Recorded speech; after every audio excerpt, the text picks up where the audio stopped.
Well, here's some other things the university is. An excuse for a credible excuse that's socially sanctioned for young people who have not yet established a career goal to adopt an identity of upward striving for 4 years away from their parents while they meet a new group of friends.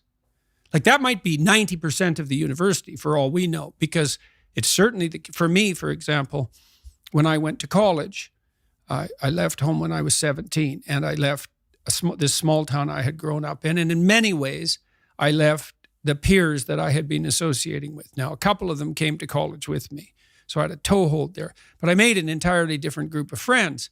And they were friends whose goals were quite radically different from the friends that I, let's say, in some sense, left behind.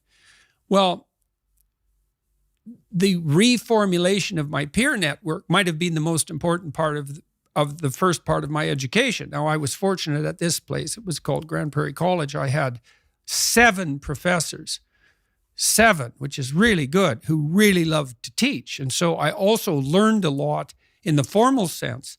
But while I was doing that, I was also negotiating, well, how much partying do you actually do?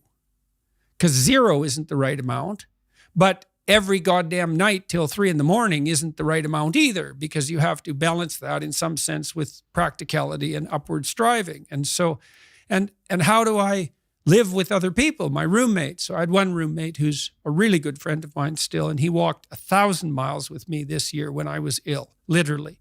So I really liked living with him because he was a tough guy, worked in lead smelters, and he was a cowboy, and he was a tough guy, 4 years older than me, about 3 years older than me. He'd come back to school after bouncing around through these like tough working class occupations, and he had his feet on the ground in lots of ways. And I really liked him as a roommate because I'd buy some groceries and then he'd buy some groceries, or I'd make dinner and he'd make breakfast. And none of that was ever explicitly negotiated. He was just very aware of this reciprocal altruism, technically. He was very good at, we were both good at tracking our mutual obligations and fulfilling them. So we had a very peaceful relationship. I lived with him for a year and then a little bit at different times and in different places. And I learned to live with a whole variety of roommates. I had many roommates. We had a kind of a frat house in the first college I went to, and I think anywhere from 6 to 20 people lived there, depending on the week. It was ridiculous. It was way too much fun, and that was also a problem. But when I look back on that time in my life, I certainly can't reduce the educational experience to virtual classes and virtual tests. That's 10% of it. And we don't know how to replicate those environments that are so formative, especially in their everydayness, because you live with your roommates. That's a 24-hour thing.